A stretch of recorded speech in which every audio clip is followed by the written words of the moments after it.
my name is Antonia and this is PerryPictures. This is part 2 of my How to Sell Digital Art on Etsy series, so if you haven't already, please check out the first video to get you started selling commissions on Etsy using the link in the description. In this video, I will be talking about communicating with your clients and potential clients, as well as discussing workflow and final delivery of your digital product. I'll be running a speed paint of my first Etsy commission in the background and share relevant screenshots on screen with you as we cover these talking points.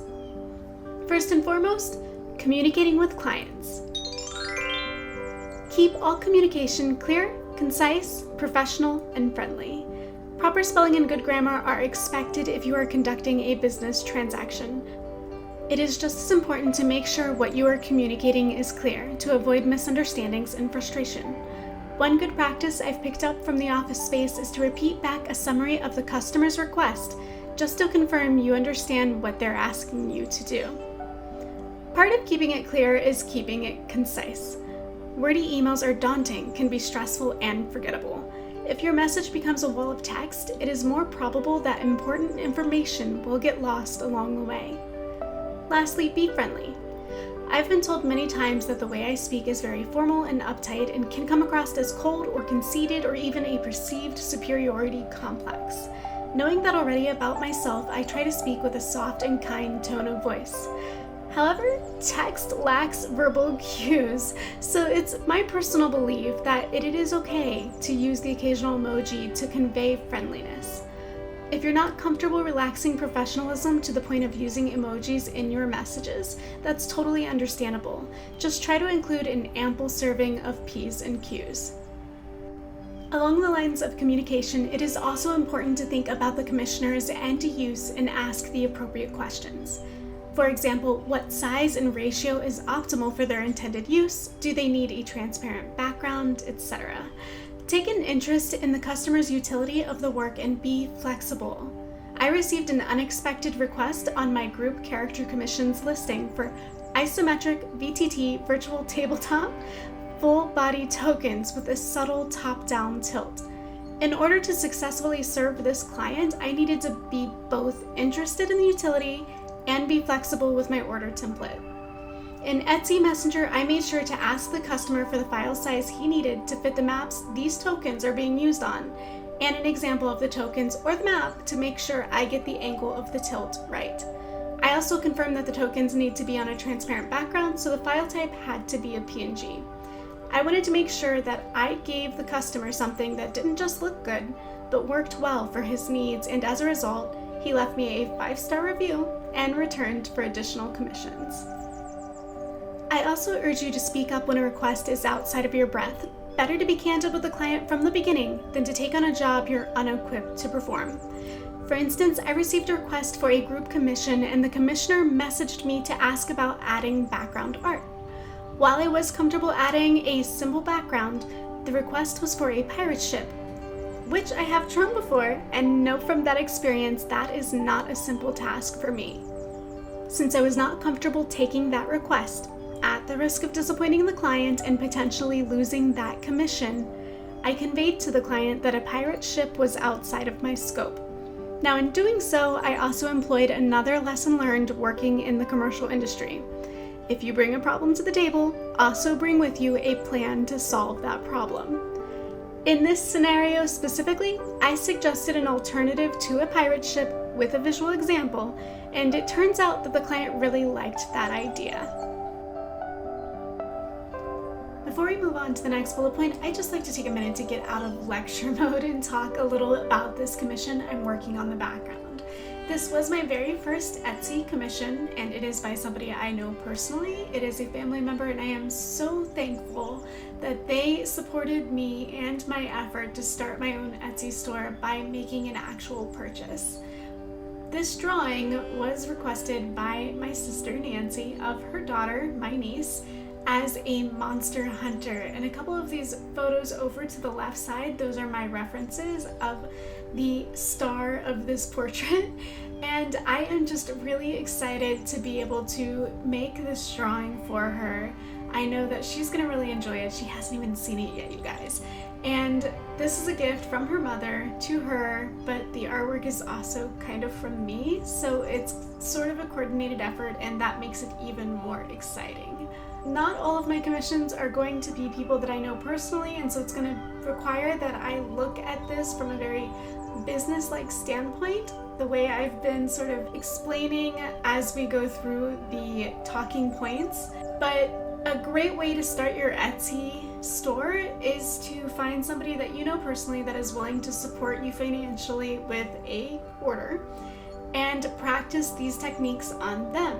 They can help you get your foot in the door by giving you your very first sale, but also by giving you an opportunity to practice everything we're talking about now and be patiently waiting on the receiving end if or when you encounter confusion or technical difficulties learning how to use Etsy. Better to explore that territory with someone you know than someone you don't. That said, let's go ahead and dive into the next talking point, which is workflow. Even before making your first sale, you can set expectations for your customer when you set up your listing, just by selecting the amount of time you need, air quote, before shipping, to complete the order. Even though the product will be delivered electronically, setting your shipping wait time can help. For example, I have all of my listings set to 1 to 2 weeks. You can also put your processing time and any additional information you want to make readily available to all of your customers on your Etsy storefront page, just by editing your Etsy store FAQ, which is located under the shop policy and shipping section. For example, I have included in my FAQ my standards for revision and my copyright policy. The first step in my workflow when I start a new commission is to message the buyer and confirm I received the details of their request. And I let them know that I will be in touch if I need to clarify any part of the order during the drawing process. Once I get very close to, air quote, picture lock, which is more of a film term but works for composing an illustration too, I will send a preview via email to the client for their review and offer to make changes at this stage if they see anything that needs fixed. Whether or not you offer revisions is up to you. Whenever I'm sending an email, I like to do it from my PerryPictures email account and title the email based on the name of the listing they purchased, as well as include my store label just in case they're expecting multiple commissions from various artists. A lot of the context we covered in the communication section really determines what the rest of my workflow looks like. Everything from the unique, personalized characters and the scope of the composition to the timeline to complete the work has already been covered. Establishing all of that makes the process of sitting down to draw so much easier, and I can work on my art the way that I normally would from here. Which means there's really only one talking point left to cover in this video, and that is the delivery of your final digital product. Once the final is ready for delivery, make sure to send it via email or as a downloadable link if you're going to use Etsy Messenger.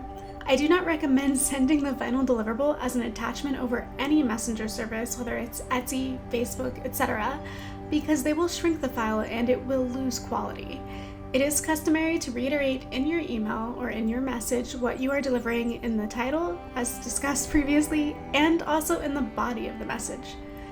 In the body of my messages, I get more specific by mentioning the type of order that it was, whether they purchased a grayscale, a bust, half body, full color, full body, etc., and a brief mention of their unique request, such as this message, which says, "Please find your Monster Hunter commission attached," which is specific to what kind of character they wanted me to draw.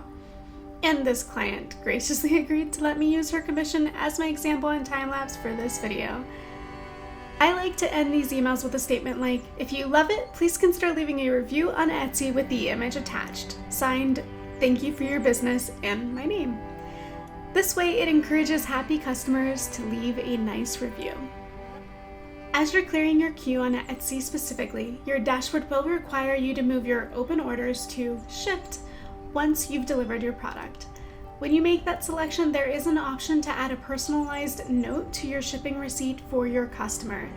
I think it's important to make a note here for digital orders to alleviate possible confusion when the client gets the shipping receipt from Etsy. I like to keep it short and friendly, simply stating, "Thank you for your order. Please note, there is no physical shipment. The artwork has been sent to your email." Since I have a review and revision step in my process, they've probably already received an email from me before and know what to look out for. That wraps up all my tips for today. Thank you for viewing it all the way to the end. I hope you enjoyed my rendition of a young monster hunter and gained something useful from the video's discussion. This is also my final video for 2020. The world falling apart in 2020 and my world falling apart personally in 2020 is the whole reason why I started this YouTube channel. So it has been an eye-opening experience, to say the least. I look forward to creating new and exciting content in the new year to include, knock on wood, some animation that I am currently working on, but that's not quite ready yet to share. But if you want to join me on my journey and see what new and crazy artwork I will be making in the future, and also what pearls of wisdom I can share from what I'm learning, then make sure to subscribe and I'll see you on the other side. I do have a very nice review from my first commissioner, who was very pleased with the grayscale order that they placed, and they left me a raving review, and I'm very thankful for that. Nancy, I know you're probably going to watch this video, so thank you very much.